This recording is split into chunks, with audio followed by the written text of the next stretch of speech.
What's going on, guys? It's your boy Javon, and I'm back with another reaction video. Alright, I know it's been a while, man. It's been a while. But I've been doing a lot behind the scenes, man, that you guys are going to see soon. So just stay tuned for that. But I guarantee I'm going to start pushing out more content on this and on my main channel coming up, you know. Yeah, today we're going to be checking out a video called the 10 most offensive jokes, you know, because I wanted to laugh. I want to get a good laugh in. So this video says these are the 10 most offensive jokes from various comedians. If you're easily offended, please don't watch this video because it makes no sense. I'm just telling you right now, if you're easily offended, don't watch this video. But yeah, for those who want to watch it, man, you're free to do so. If this is your first time here, make sure you guys hit that subscribe button. Also, leave a thumbs up on this video. You guys know the deal. And we about to check this out, man. I would know. If I don't laugh, that means the joke wasn't as funny to me. If I laugh, then I found it funny. You know, even though it might be messed up. But let's get it. They say there's safety in numbers. Yeah? Tell that to 6 million Jews. Okay.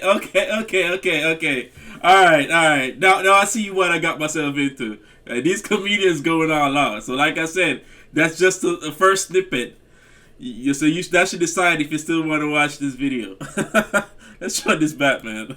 Oh, God. They say there's safety in numbers. Yeah? Tell that to 6 million Jews.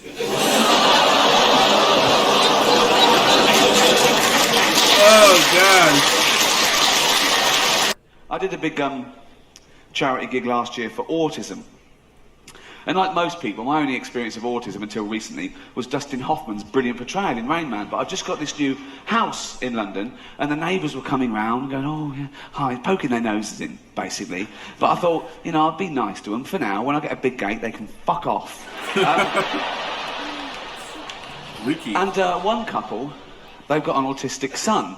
And the mother was talking to me and said, oh, this is Douglas, he's 17, and he never goes out because he hasn't got any friends. So I thought, right, okay, this is where I can show him that, you know, I'm a rich, handsome man off the telly, but I've also got a heart of gold. Okay. And I said, oh, I'll take him out. I went, really? I went, yeah. So I went back on the Saturday, true, and she said, oh, he loves the zoo.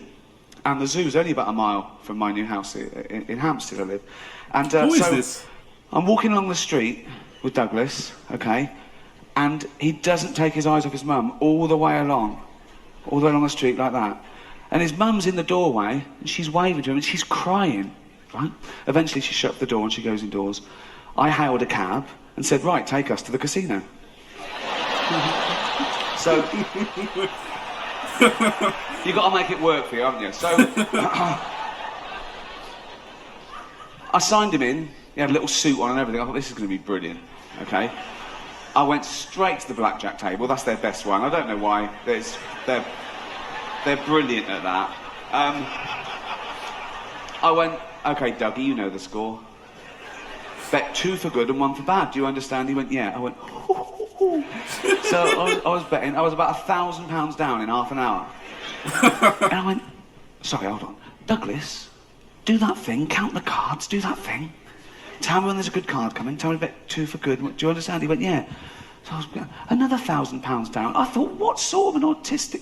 So I was confused. I threw some toothpicks on the carpet. I said, how many? He went, I don't know. I said, there's 7. I can see there's 7 from here.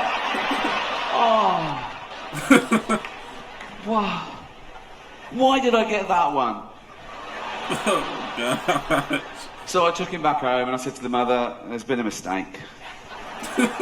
He walks like Rain Man, but he's got none of that clever shit. Alright, so first of all, I gotta know who that comedian was. You know, that I give that joke, to me that joke I give that 4. You know, I didn't laugh. I wanna laugh out loud, you know, it did make me laugh out loud. But it had some funny pieces to it, you know. Let's get to this one.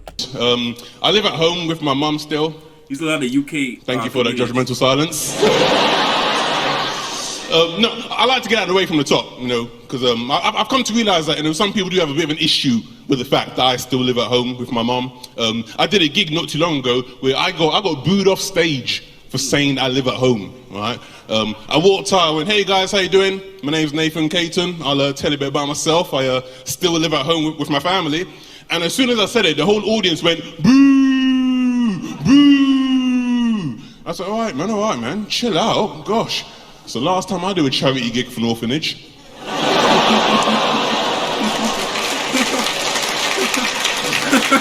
Jealous because my family kept me pissed. Yo, you guys, wow, okay. Yo, hey, I hope you guys got that joke. Oh, man. Wow. We gonna run that back, man. You go, just listen to this, man, because this might have slipped over some of you guys' head. Just listen to what he said. So last time I do a charity gig for an orphanage. Oh, wow. Jealous because my family kept me. Piss off. Sodom. Who they gonna cry to? Now.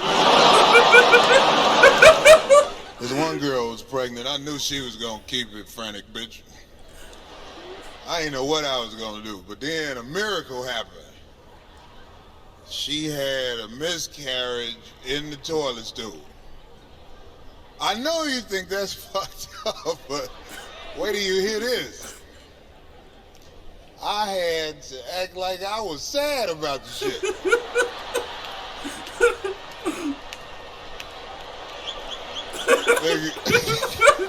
I was at the stool like, not the baby. Oh, gosh.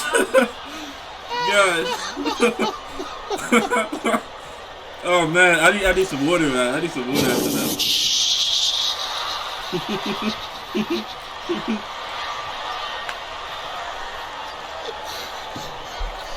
Bye, Daddy. Bye, little motherfucker. I don't know you shit.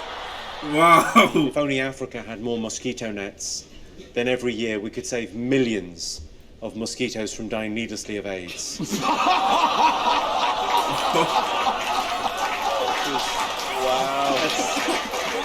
What happened is your Whoopi Goldbergs of this world, when the accusations first came out, they were all like, oh, I don't know if I believe all these women. They're just trying to ruin his legacy or some bullshit like that. Because all these rapes happened in the 70s and the 80s. And they said, what took these women so long to come forward? It's a good question.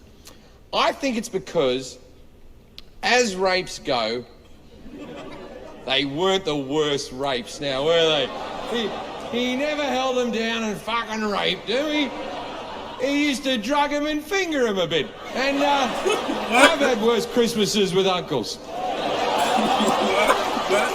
Have you ever heard about the people living underneath the subway? Yeah, mole people. Yeah, in New York, there's people in the There's a whole community. Yeah, well, there's different subway tunnels that the trains don't go down anymore. Yep. So a lot of people who are homeless have set up these cardboard cities down there. That's what they deserve. And it's pitch black. Huh? Dude. Hey. Well, it's not what. No. Oh, maybe I wasn't paying attention. I missed that entire joke. Hold up. I missed that entire joke. Hold up. In New York, there's people in the there's a whole community. Yeah, well, there's different subway tunnels that the trains don't go down anymore. Yep. So a lot of people who are homeless have set up these cardboard cities down there. That's what they deserve. And it's pitch black. Huh? Dude. Hey. Oh, I heard it. It's not what. No. He said that's what they deserve. No, they're relentless. They never stop. And there's no reason for them to stop.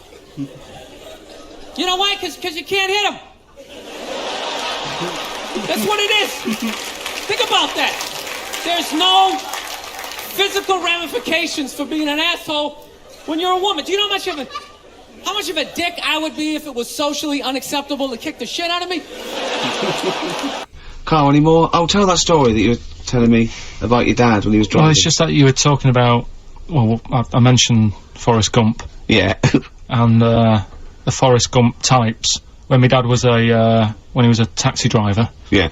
You used to have to sort of do your bit for the local area. Oh God. By taking the Forrest Gump people to Blackpool. Yeah. Is that what they're called now, the Forrest Gump people? Is that what the organisations that support them ask for them to be referred to? A minibus with life is a box of chocolates. .com. Well, Forrest Gump types. It must be. So you work with these people. The people with learning difficulties. Yeah. And he used to get 5. Coming home must have been a busman's holiday. So he got 5 of them in the cab. Yeah. And he had to go to Blackpool, and 4 of them were really good, you know, behaving themselves, didn't mess about, weren't fighting and stuff, but there was one who was just causing loads of trouble and he couldn't control him. And what you've got to be able to do with people like that, you don't want them to get stressed out because it's not good for them. It stresses them out, and you could end up with a bit... Thanks, Dr. Carl. You could end up with a bit of a riot on your hands. So he thought, I'll nip this one in the bud right now. And he pulled up just on the outskirts of Blackpool, and he took the one out that was causing problems and put it in a wheelie bin. Oh, I'm sorry. I apologise. He did what? What? Oh, He did it for the good of the others. He put it in a wheelie bin. He was having a good time. He thought it was one of the rides. Can you stop saying it? Him. Yeah. He you know, he was having a good time, and once he calmed down, my dad went back and picked him up, and he was fine. He had a good What, time. he left him in there the whole time the others were in Blackpool? No, he left him there, not the whole day, probably about an hour and a half. In a wheelie bin? In a wheelie bin. Why couldn't he get out? Because, like, his arms were trapped on the thing. One of those... What, he tied him up? No, do you know, like, because he was a big fella, and, like, he managed to get him in so his arms were down the side like that, so he was a bit trapped. Wasn't he screaming and crying and stuff? He was making a bit of noise, but, do you know what I mean? What, you feel served him right? Well, but anyway, I didn't really want to talk about it. He just brought it up because of Forrest Gump. Did his, family know about this? Is this the first time they'd have heard about this? He didn't get asked to do it again. Well, alright guys, so that was the end of it. That last one, it wasn't that funny to me. There was some in there that, it wasn't that funny to me, but some of them in there, absolutely, like, you guys saw me laughing though, it was funny, okay, but yeah, this is the 10 most offensive jokes. Are they the most offensive jokes in the world? Probably not, but these are just 10 of them. If you guys took offense to it, that means they were offensive. But yeah, guys, let me hear your thoughts on this down below. Make sure you guys leave a thumbs up on this video if you haven't already. Subscribe to this channel if you're new. Follow me on my social media pages, and drop more comedy reactions down below. And I'll catch you guys in the next one. It's been your boy Jay. I'm out. Peace.